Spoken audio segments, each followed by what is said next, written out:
Hey, how's it going, everybody? Coach Kyle here, and this is a quick review of the Vaporfly Flyknit 4%. Let's, there's a lot to talk about. With sizing, I, I measured my foot length with the Sharpie, and it came out to about 10 and a half inches. And 10 and a half inches on the Nike sizing chart at Running Warehouse is a 9.5.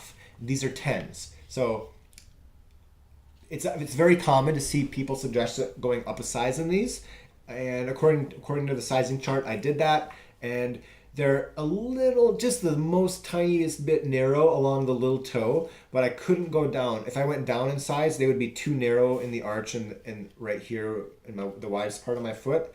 Um, they're longer than most, so they're basically a little narrow and long, which is typical for like a racing flat type shoe.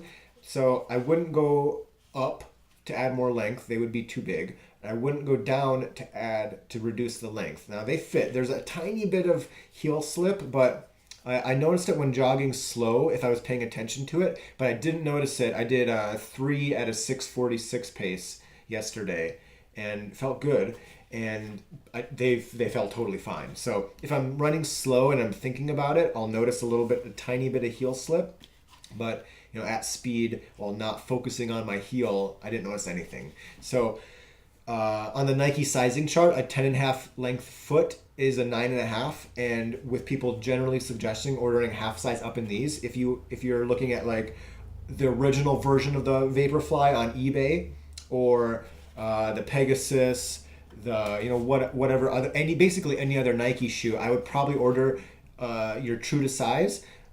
But in the Flyknit, I would order a half size up. So, as for just general thoughts, the Flyknit is very nice.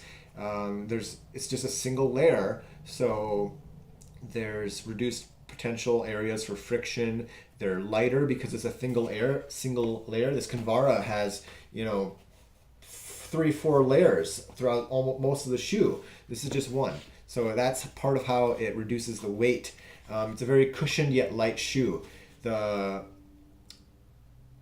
PBEX here. So the part of why the shoe is such a good shoe is that it's very cushioned with PBEX. That they call it the Zoom X, and basically the foam doesn't suck up and keep as much of the energy that you put into it when you step down into it. So it's not like this shoe, super comfortable. It feels like you're running on marshmallows. It's just soft, and that's not economical.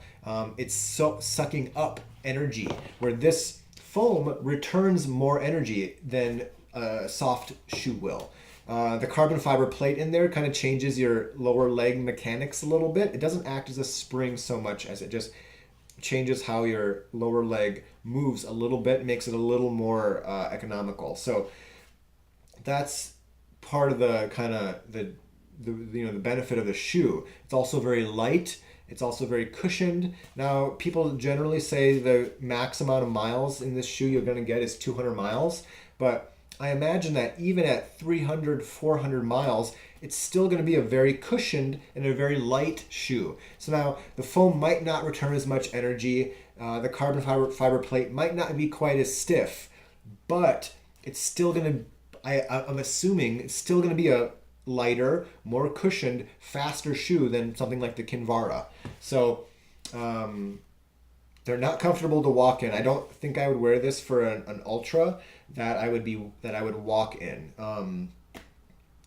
Like if I was doing a road looped 100K or something where I'll probably walk a bit. I don't know if I would wear these. Maybe early on when I'm not gonna be walking so much, but yeah. So that's a quick review of the Vaporfly.